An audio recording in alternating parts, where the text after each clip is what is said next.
For those who are interested in engaging further with us on this topic, please do get in touch with us afterwards. There are various possibilities for joining discussions together. Our moderator today is Dagmar Köhler. Welcome to you, Dagmar Köhler. She's team leader mobility at the German Institute of Urban Affairs. It's great to have you here, and we are glad that you will lead us through the next hour. We're all looking forward now to a stimulating and to a fruitful discussion on building people-centered cities, an issue that concerns all of us. Dagmar Köhler, the floor is yours. Thank you very much, Marai, and a very warm welcome from my side to all our participants today, whether you're joining within this Zoom meeting or whether you're following the live stream on YouTube. A warm welcome, and we are really excited to discuss with you and have two experts and wonderful guests in this lab, which also has this wonderful title, Cities for People. I'm pleased to welcome Professor Elisabeth Merck from the city of Munich and Dr. Éloi Laurent, researcher from Paris, which is, both of you who are going to enable an international city-to-city dialogue with a lot of interesting people following us. Today we'll have two little inputs from our guests, then we'll have two surveys with the audience in different moments, and we'll have a discussion with the speakers and all of you listening. On a technical side, I'd like to inform you that this meeting will be recorded, and a live stream is available on YouTube. If you have colleagues or friends who would like to still follow, they can do so. On the menu bar, for those that are within the Zoom meeting who are registered participants, on the menu bar at the bottom, you can select translation into German language if you prefer to follow in German. We'll run this session in English. If you have any question to the speakers, you're most welcome to post them anytime in the chat using the chat function via Zoom. We'll collect those questions and refer to them when we see that fit. If you would like to actually speak and say a word and ask your question in person, you're most welcome to do that, so we can collaborate on a more personal basis. And to signalize that you would like to speak, please write a little star in the chat function, and we'll get back to you by the time that this will be possible. You will then be unmuted by the technicians in the background and seen in the room. If you have any technical issues, you can also send a private chat message to the technical support. But now let's get started on content, because climate change, air pollution, increasing polarization, energy supply, migration, affordable housing, there are lots of huge challenges. The list gets longer and longer every year. And today we want to discuss what is the role and the vision of cities in a transformation process towards more sustainability. And what actually is a sustainable city? Can a city be sustainable, and what does that mean? We want to look at examples how socio-ecological change can succeed locally, and how do we overcome political barriers, and how to successfully involve citizens are all questions for today. And before we listen to our speakers, among those range of content and of problems, we want to know from you what you as our audience think makes a city livable. So I'll invite the technicians in the background to start a little survey that we've prepared, in which we want to know from you what makes my city worth living in. Please show the poll options, and all of you can tick a maximum of 4 answers. People watching a live stream on YouTube, unfortunately, cannot participate at the survey, but you can have your thoughts and share them with your neighbor. I cannot yet see the poll function, but I trust it will be visible very soon. So among the options, what makes a city livable for you? Is it attractive public places and parks that are most important for you? Is it enough parking space? Is it affordable housing or bicycle and pedestrian friendliness of your city? Social infrastructure, shops, doctors, and schools nearby, is that the indicator that makes your city livable? Do you think good access to public transport and the transport network is most important? Or is it communal rooms and sport facilities, or low air pollution and noise levels? So we've got a lot of important issues to think about what makes a city livable. And then a question to the technicians. Can we see the poll so people can participate?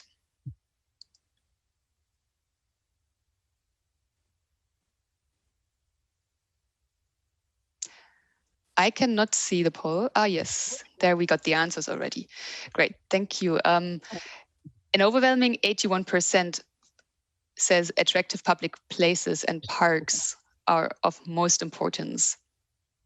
That's very relevant. What least relevance with 14% is the answer social infrastructure, shops, doctors, schools nearby. It's still 14% of people who find that important, but less than other factors such as attractive public parks and social infrastructure.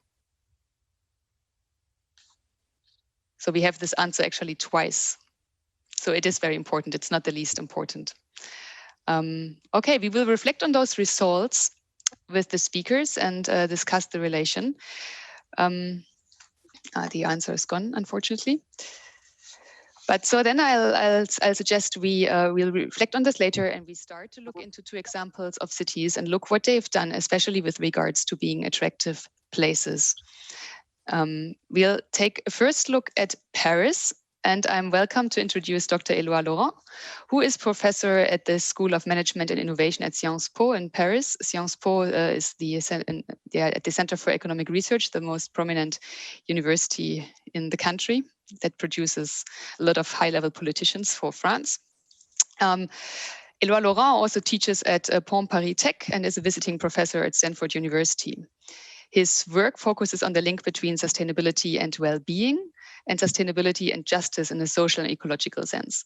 He's authored 20 books, translated into 8 languages. But today you won't need to read, but Éloi Laurent will speak about his views on what makes a city sustainable and livable and the steps to take in Paris and elsewhere. Thank you, Laurent. Please share your insights with us. Well, thank you very much. I'm very happy to be here and to participate in this session. I guess maybe a word on why I'm here. The reason why I'm here is because I've authored a little policy brief for FES, which was translated in German, actually from French, about the social ecological transition in French cities. And so I think it's on the website.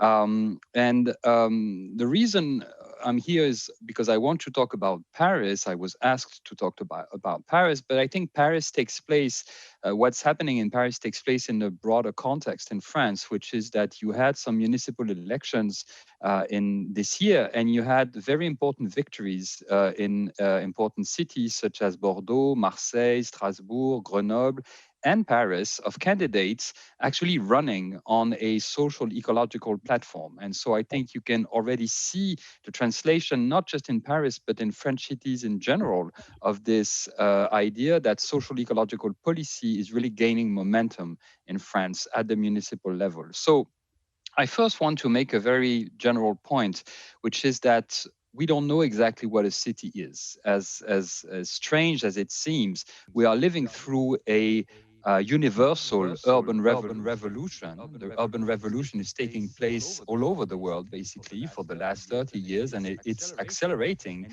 And yet there is no common universal definition of what a city is. And so, of course, there is no definition of what a sustainable city is. So I think the first step is to try to have a sense of what a city is from different angles. And I think you at least need 4 different angles to shed light on what a city is. The first angle, of course, is geography. A city is a dense and interconnected space where people live together and share infrastructures.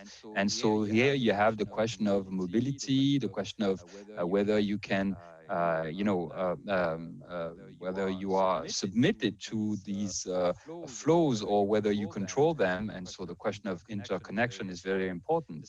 The second angle is, of course, economic analysis. And from this perspective, a city is a place of efficient agglomeration. But of course, it can be also inefficient, this agglomeration, from a social and ecological point of view.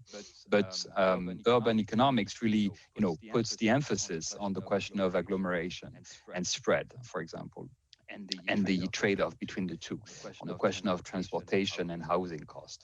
The third angle is the angle of sociology, and the city there is defined as a place of social cooperation. And I think this is what was apparent in the poll that you showed, that the first thing that people look after in the city is actually cooperation. when we talk about attractive, public places and parks, and this is we can see here that this function of cooperation is very important. And the final angle, of course, is sustainability and the question of urban metabolism and vulnerability. And so here, a city is defined as a vulnerable place to ecological shocks, and also as a space that impacts the environment at the local and global environment, at the local and global scale. So here we have four different angles, and from that we can define, different axes of a social ecological policy. The first one is obviously health environment, the great connection between health environment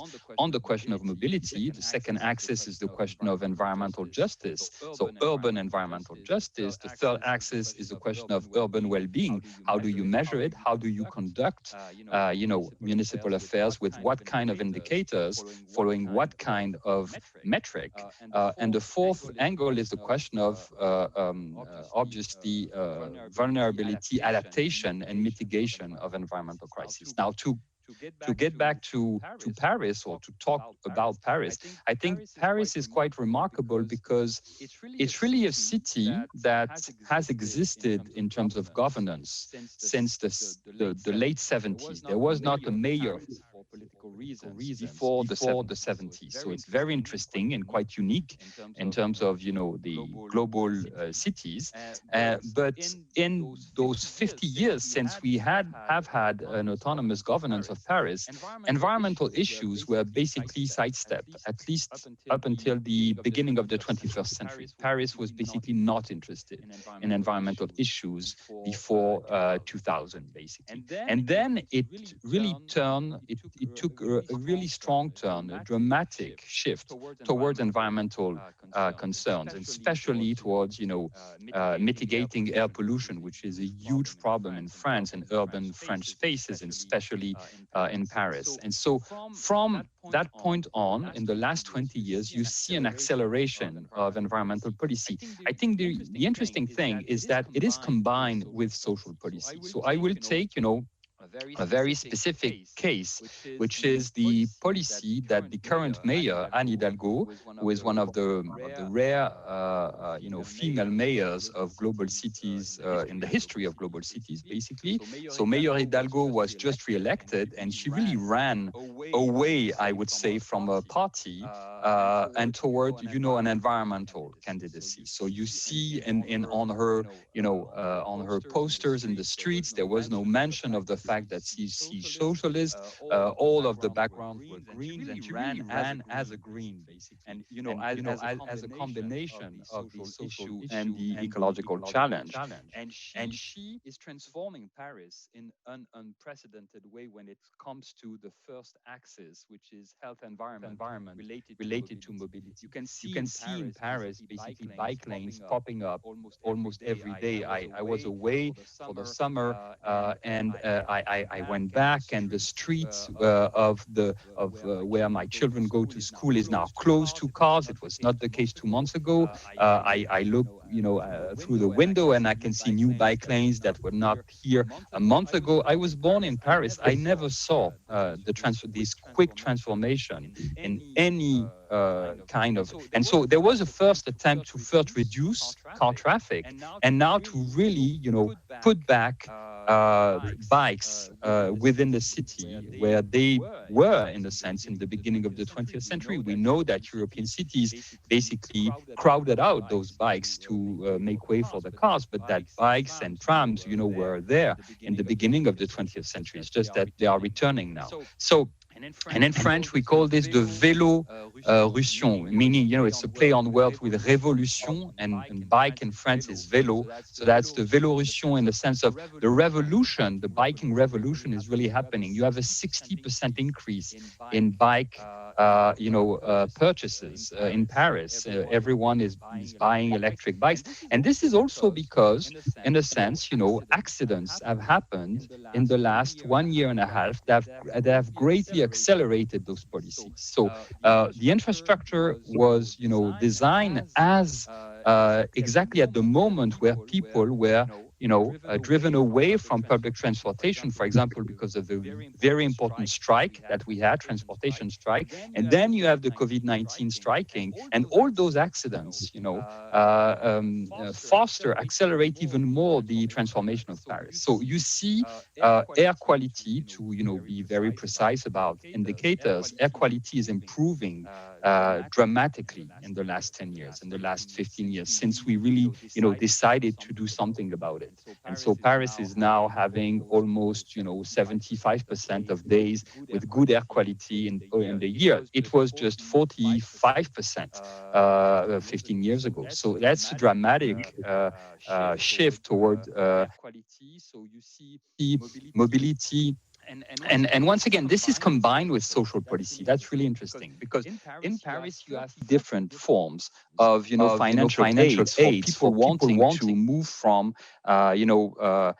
diesel vehicles to electric vehicles, wanting to buy an electric bike. The city is actually having a huge financial effort in so that people are not just penalized for having those polluting vehicles. So you see that on the question of mobility, on the question of air quality, environmental health. You also see that on the question of environmental justice. Paris adopted its first ever plan on environmental justice 3 years ago. Well, actually, it's a plan on environmental health, but in it, you have a definition of what environmental justice should look like, of what is an environmental inequality. So that's also very important, and you have all sorts of efforts that are being made. So I don't want to be too long for this first segment. I don't know if I still have time or if I'm already over my time. Probably not, because I don't see 1 minute left. Okay, wonderful. Thank you, Dagmar. So just to conclude and to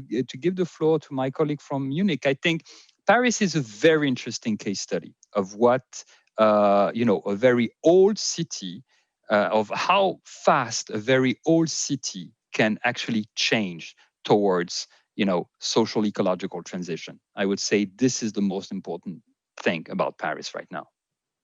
Thank you so much.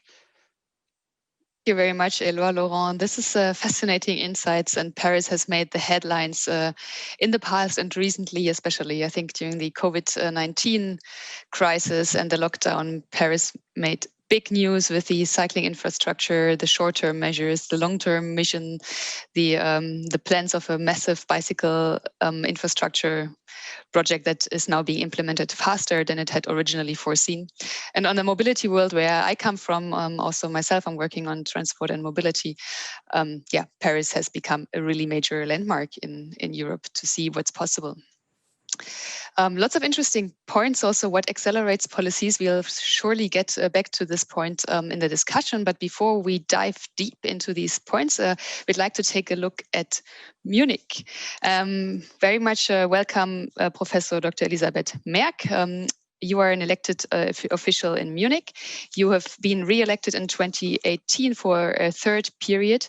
So there is some relation to what we've heard before in Paris, Anne Hidalgo, who has been re-elected because of, or despite of, extremely ambitious policies for environmental policies and an urban mobility revolution.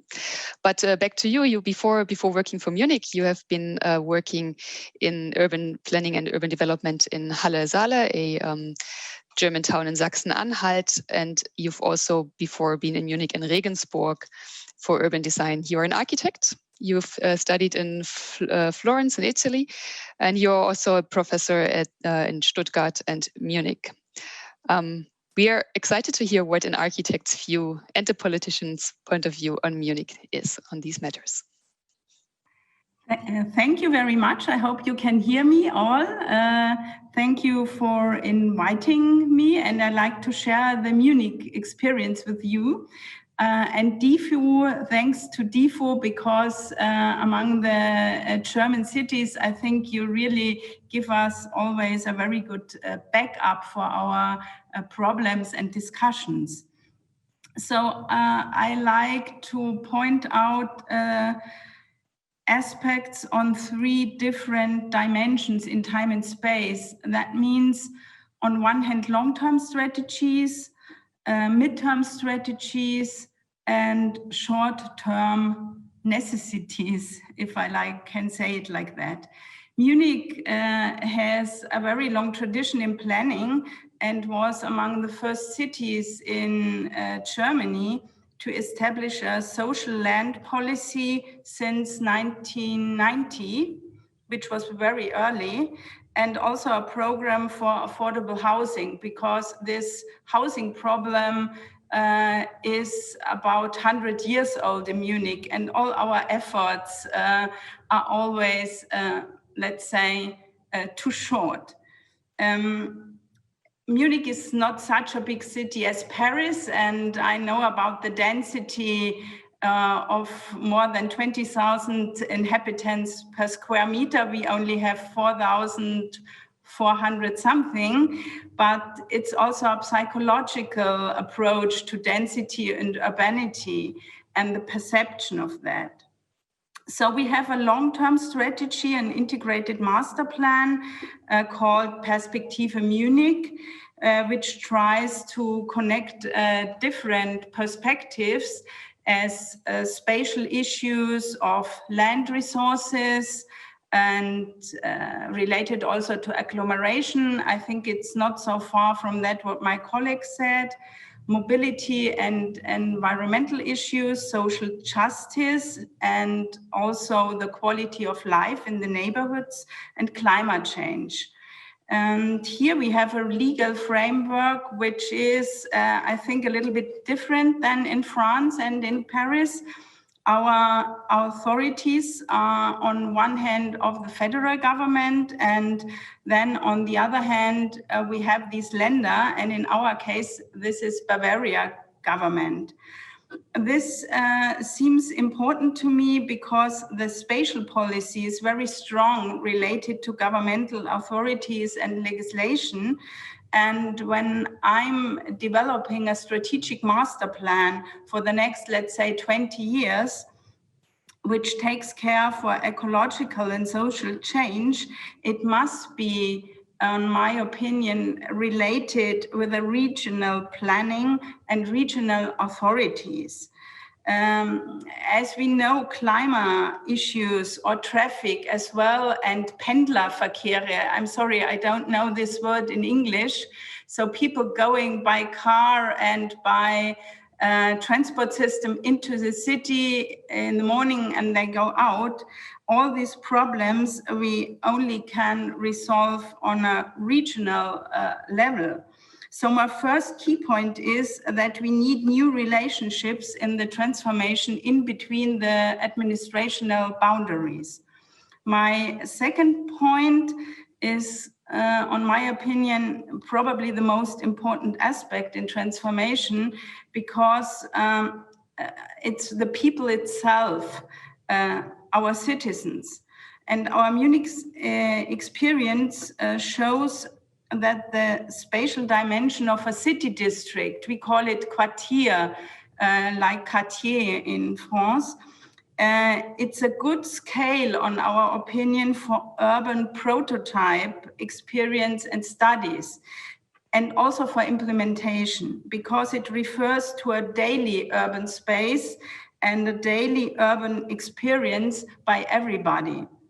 So we have since 50 years a so-called instrument, a legal instrument, which has a spatial dimension for redevelopment areas, and it's called Sanierungsgebiete. And Munich is among the cities who is working with this instrument for, I think, 40 years.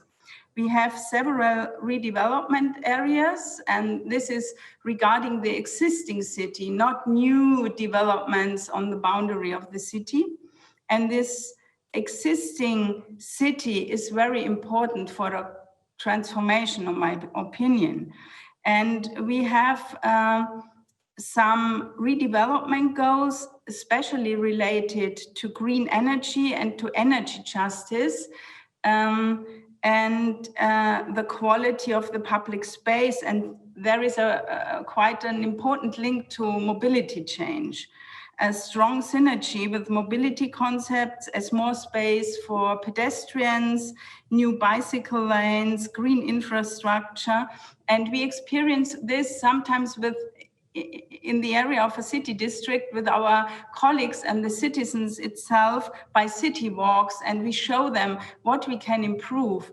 I'm wondering how Paris can be so quick to improve these bicycle lines. One is the political impact, let's say, and the will of decision making.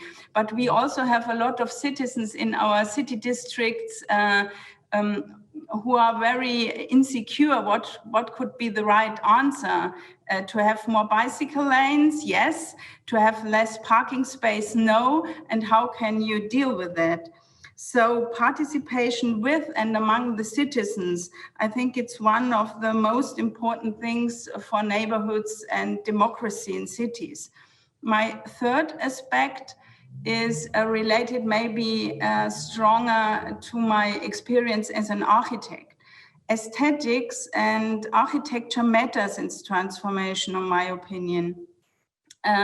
What we call city sense, or a more sensitive point, cultural approach towards our environment is about the aesthetical and emotional quality of our cities, about good architecture and good materials, about design of public space combined with a social design or a possibility to approach, to access to this new implementation of possibilities. And the questionnaire now in the beginning, which was related to places and spaces and the quality about, on my opinion, give an expression to that as well. So what do people really want? What do they really need, and how they like to live? In the last years, we could build a new city quarter for about 600 apartments, a so-called ecological prototype with the sorry about my English, the privileged use of timber and wood constructions and renewable building energies, and this exclusively. And this leads really to a new concept of urban design, another concept for the stakeholders in a cooperative way, what we call Genossenschaften, and the land is assigned specially for cooperatives. So this also then in a second step needs to a different interaction in the neighborhood. And for me, this is a symbol for a cultural Green Deal, which leads to the implementation of our aims, on one hand, on a very, very little scale, like bench and tree, and on a larger scale of CO2 reduction. Now, I think my time is off, right? So I spare my next 2 points maybe for our discussion. Dialogue. Thank you very much, Elisabeth Merck. Interesting, and that you say aesthetics matter. It's a wonderful phrasing, and I think we need more architects in decision-making positions so we get livable and beautiful cities. Thank you so much. I would like to get back to the poll of what our audience thinks. We have 40 people in the room, so about this number of people has voted. Dear technicians, maybe you could show the results again, because we could see that the vast majority of people in the room say attractive public places makes my city livable. Then some functional aspects follow close by, but an overwhelming 80% said attractive public places. Of course, for attractive public space, you need space. And you mentioned, Elisabeth Merck, that you do not want to touch parking lots.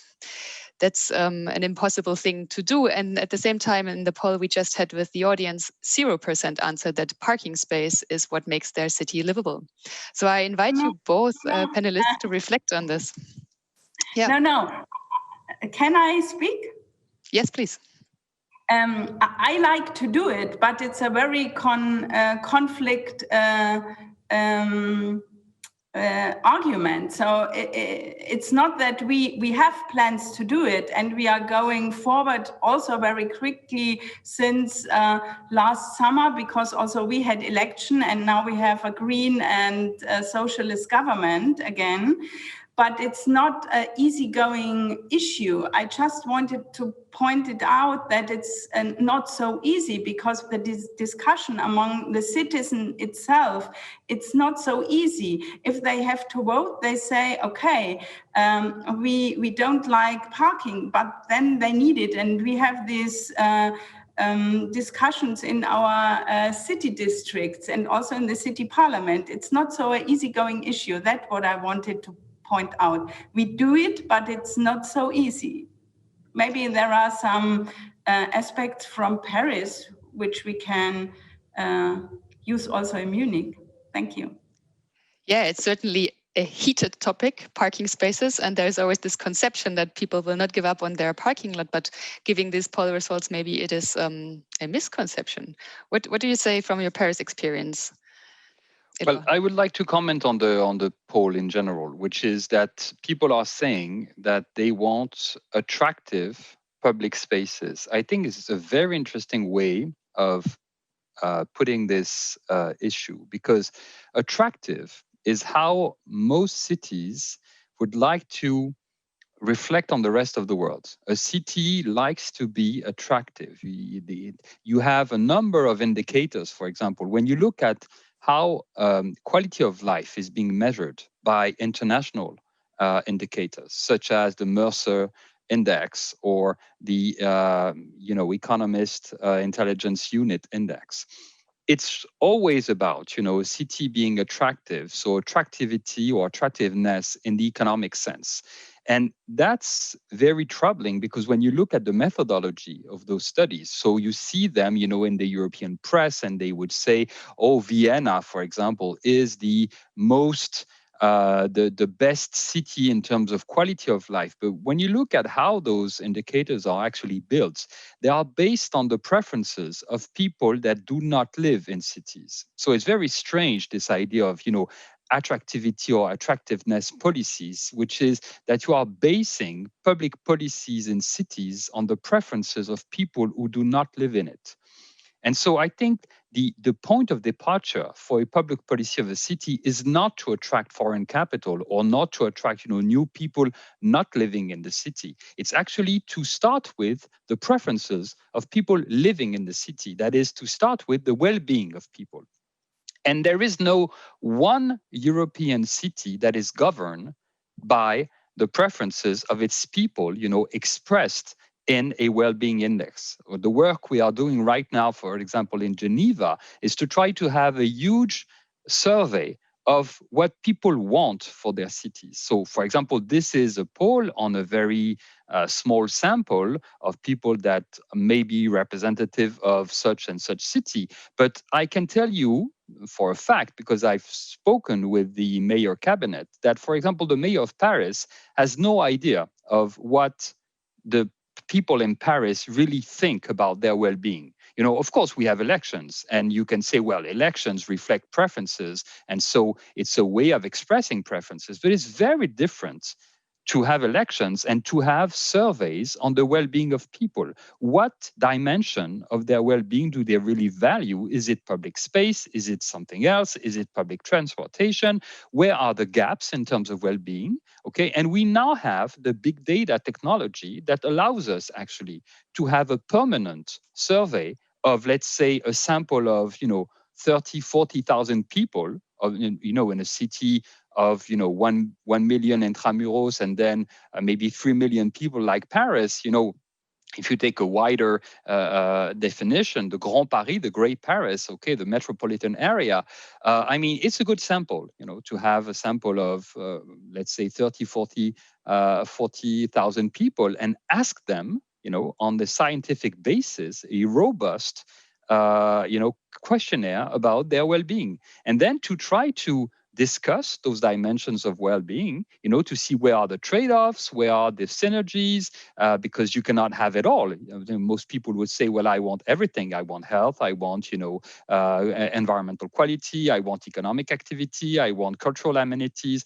You cannot have it all. But there are things, and we see that in your poll, that appear as priorities, while other things don't appear as priorities. So what are the priorities? So instead of doing this, the mayor of Paris will pay, consulting firms to have polls which are representative of 1,000 people in Paris on a certain question, such as waste or, mobility. This is very politically motivated to advance, such and such agenda, but it's not reflective of just the well-being of people. So my point is that we should have indicators of urban well-being in European cities, also elsewhere, but in European cities, for example, in Paris and Munich, to see what people actually think about their well-being and what the city is doing to improve or not their well-being. And that would be, a good starting point of relevant policy. Thank you, Eloi. This is an interesting aspect, and also well-being is not the same for everyone. We know, for example, in cities like Paris, or in Paris in particular, that access to green spaces and also exposure to air pollution and noise are not equally distributed across neighborhoods. We often think of air pollution as an example. We know that around the main traffic arteries, pollution levels and noise levels are higher, and these also tend to be the lower income areas where rent is cheaper, where people of lower socioeconomic status live and pay the bill of external costs that others generate to commute into the city and leave it after they've done their work. So an interesting question that is arising in the chat function here is also that a city, a sustainable city, integrates different social groups. And Hannah Lönnecker is asking, do you have examples of cities that are trying to support, for example, elderly to live independently, to look at various groups? Maybe this is a question directed to Elisabeth Merck.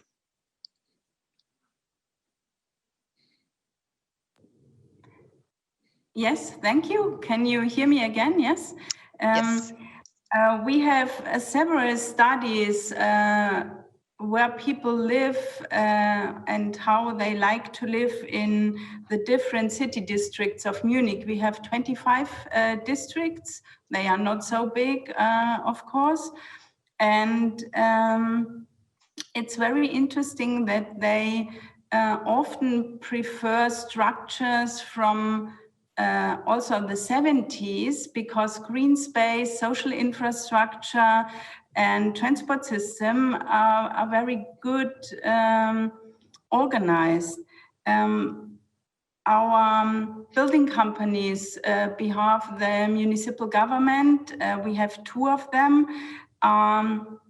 providing not only affordable housing, but they provide also programs in a dimension of the neighborhood of a city district that people can remain and stay in their district even when they get old. Maybe they can change the apartment, they get a little bit more support in their daily life. And I think this should be supported even more than we do it actually. We have this so-called social land policy I was talking about before in my first point. And this means that in every area which is developed or redeveloped according the legislation, a Bebauungsplan, that 30 up to 40% of the land has to be distributed in a way of affordable housing. And now actually we are working on a new policy which says that 50% of the land should be in hand of the public. And this means that segregation all over, and there was a study, I'm not sure whether DIFU participated, but who shows the segregation level among German cities.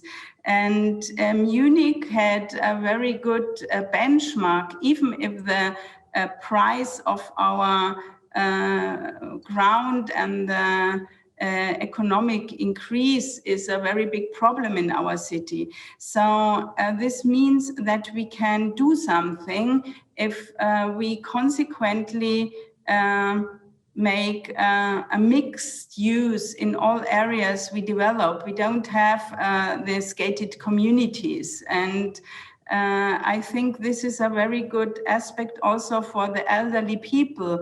I pointed out that we have a system to assign buildings or areas where you can build then your concepts for cooperative organizations, and that means this type of Genossenschaften provides a very different mixed up use, a different size of apartments, a different social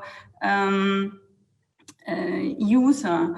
And I think this can contribute really a lot, this idea of cooperative approach in the neighborhood, also for the elderly people, but also for the singles. I mean, cities like Munich, I don't know what is the number of Paris, but Munich and Berlin have up to 55% of households are single households.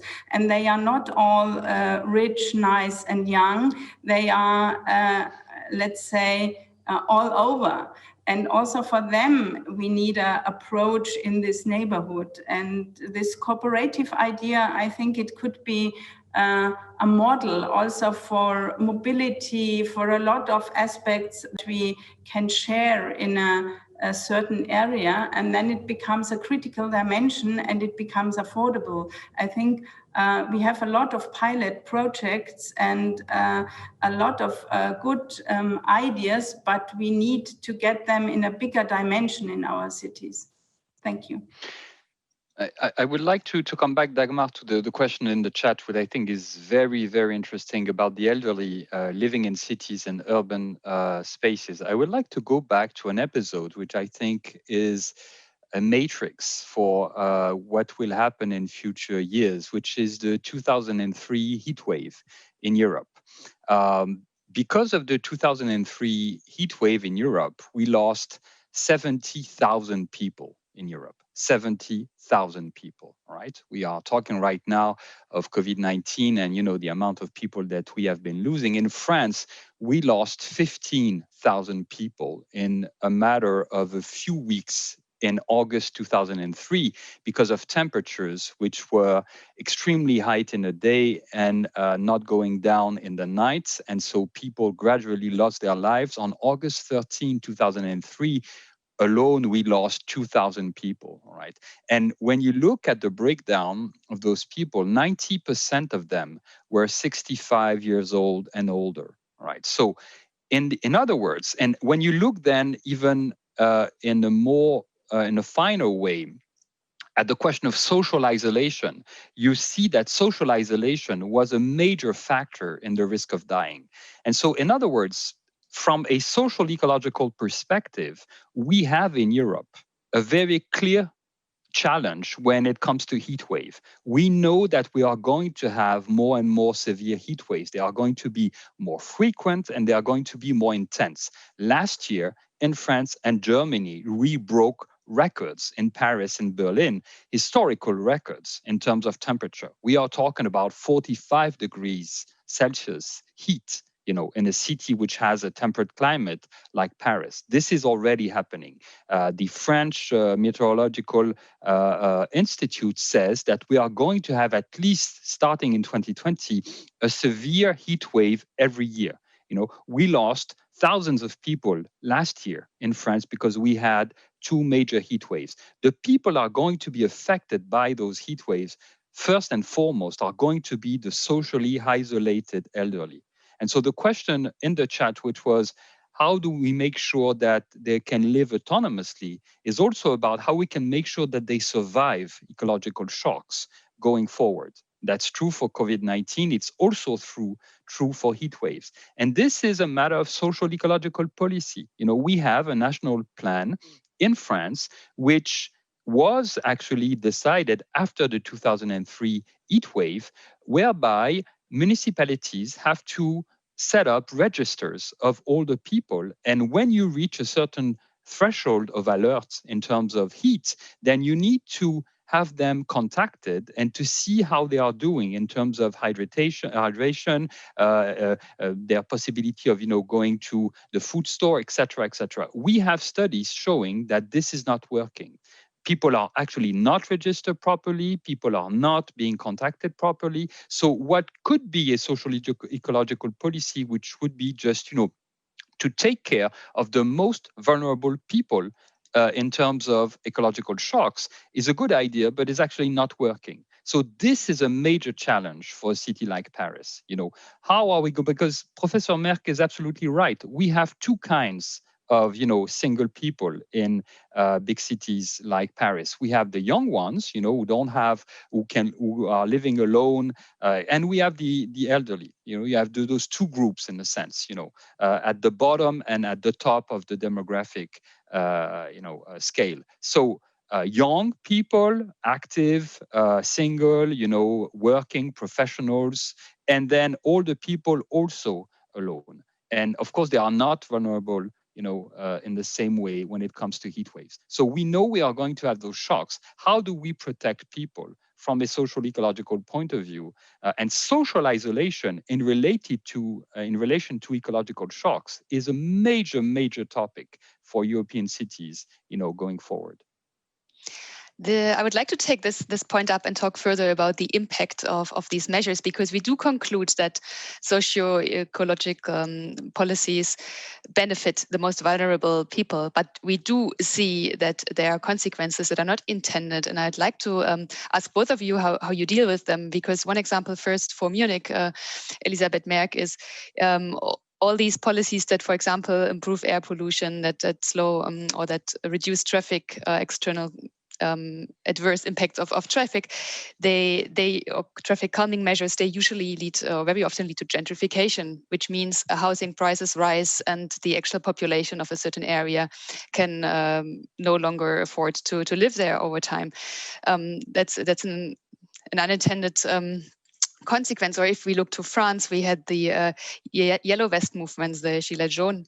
The protests were very violent, and they represented this social dimension, because basically what happened is that fuel prices increased, and a certain part of the population expressed their anger in a very violent way. Governments were really worried.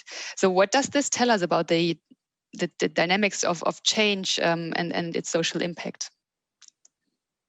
First, Elisabeth Merck, first on Munich, how do you deal with gentrification in housing, even though the intention is the opposite, to support people and improve their conditions? And second, let's look to France after.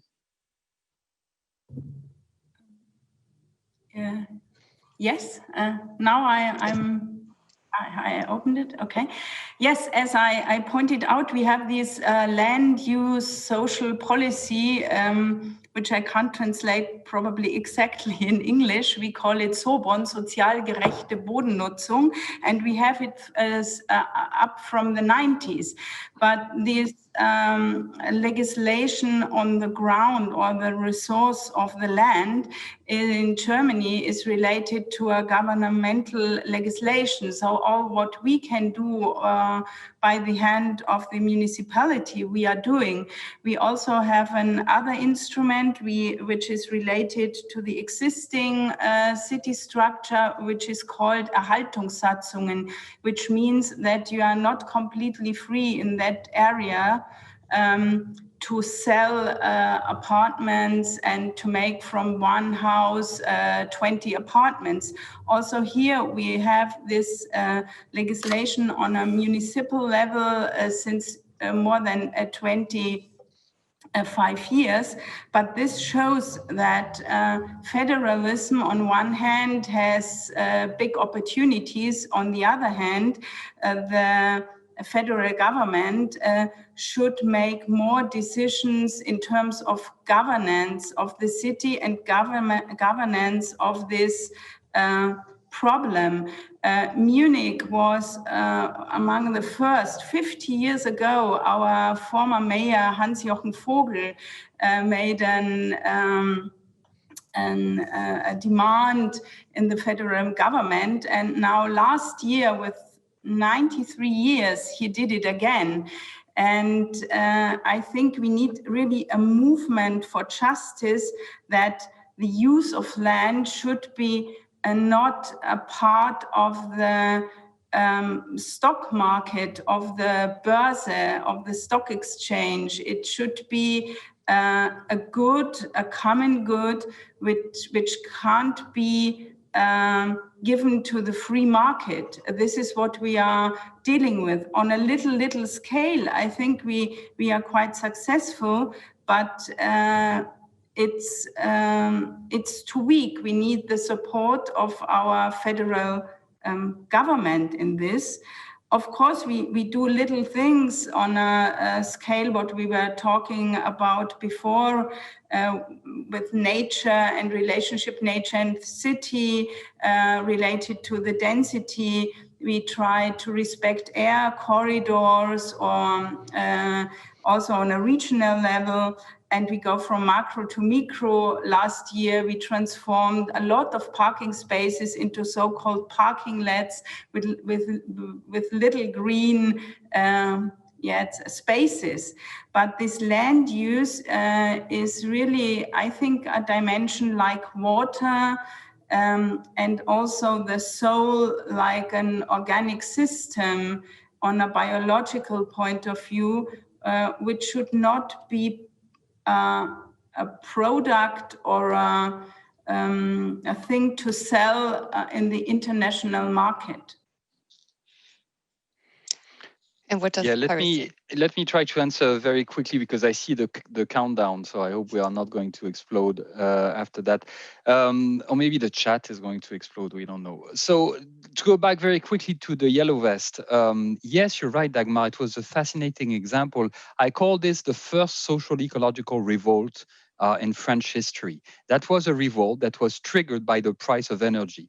In a sense, it brings us back to the French Revolution, which was triggered by the price of bread. We are in the 21st century, and now energy is a very important social question. So we have in France millions of people who are trapped by fossil fuels. They are trapped by fossil fuels because they need to heat their home, which are at the periphery of urban centers, and they are trapped because, as Professor Merck mentioned, they are trapped in pendular mobility. So it's commuting. They have to do the commute, and so they are using their personal cars to do it. This is probably the most important ecological problem that France faces in terms of global and local pollution, which is the way the urban space is being designed, and the fact that we have this locked in pendular mobility all over France. And you have seen the Gilets jaunes revolting against an environmental policy. This was really interesting, because they revolted against the fact that the Macron government wanted to increase the carbon tax from 44 euros a ton to 55 euros a ton without any form of social compensation. That is, without any form of compensation based on income level or on location, place of residence, etc. And you can actually do it. You can design, carbon taxation which are fair. We have done that, 10 years ago with the first proposal of carbon taxation, and we had, the first 4 deciles of the income distribution that actually gained money from the carbon taxation. That is, you can turn carbon taxation into a progressive policy that is actually reducing inequality. But for that, you need to acknowledge that in each environmental challenge, there is a social question. And so the policy of the 21st century is a social ecological policy. That is, we need to combine social aspects with environmental aspects. Otherwise, we won't be able to do environmental policy. If you do environmental policy and you are blind to social issues, you will not be able to implement environmental policy. For me, that is, the big takeaway from the Gilets jaunes crisis. The Gilets jaunes movement has evolved into all kinds of demands, but at its core, it was rights in assessing that the carbon taxation without social compensation was creating inequality. It was absolutely true. You can demonstrate that empirically. I've actually written a paper showing that the proposal was actually unfair, and what is more important, you can, if you acknowledge the social dimension, yeah, I see you, but I'm just finishing my point. You can actually do environmental policy which is socially fair. You can do it, okay, including carbon taxation in France. That's fascinating and very clear. So it really depends on the measures, what's the quality of the measures, and finally, how to figure out how to improve the quality of measures being implemented. We'll challenge once again the audience who's been active in the chat, really interesting questions on housing and so on. But we'll have another poll that we will really challenge all of you. I asked the technicians to stream it live to show the survey, because we want to know from you, what do you think? Which factors for successful participation in planning processes should get more attention? You can again select up to 4 answers. We'll take a brief look at them. It's challenging to choose. I can say that for sure. Is it the early target group oriented participation of citizens? Is it digital participation platforms? Is that an area where you see most potential? Clarification and balance of interests. Do we need to define the common good more and use it as a mission statement? Do we need more transparent processes with external process management? Do we need a more motivated and competent administration? So does the problem lie within? Is more political will of those politically responsible the problem? Or is the issue with sufficient resources? So which of these areas should get more attention? You've had 1 minute to answer. We'll give you 20 seconds more, and we can already see that how the result is developing. It's always fascinating to see these live growing diagrams, and we can already see that the definition of common good seems to be an area that we have neglected so far, and that more transparent processes with external process management is highly ranked, as well as political will and target group oriented participation of citizens. But everything seems to be relatively important. There's digital platforms are not ranked as high, so we will not discuss them at this very moment. But I would like to take this opportunity for a very last word from each of you. Please stick to maximum 1 minute each or less, with the question: what if the social ecological transition would not succeed? What if business as usual continues? If cities and other stakeholder layers and administrative layers do not manage sustainable change? What's the consequence? What options are there? What will happen? Maximum 1 minute. Please, Professor Merck.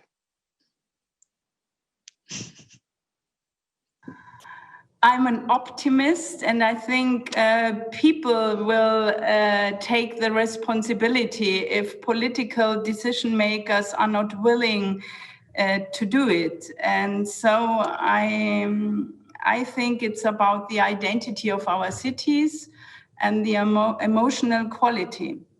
So avoid collapse. We will all die with horrible suffering. No, what will happen is more inequality. It's very simple. If we do not manage to, the ecological crises that are already here and that will only intensify in the further in the coming decades, more inequality will be the result. Okay, there is just inequality increase that is the result of not managing environmental crisis. Just a quick word on the poll. You see that defining the common good is actually the first answer, meaning we need to articulate sustainability and justice if we want to, get through and move forward on the social ecological transition. All right. So yes, justice and sustainability. Justice is actually the solution to our ecological crises.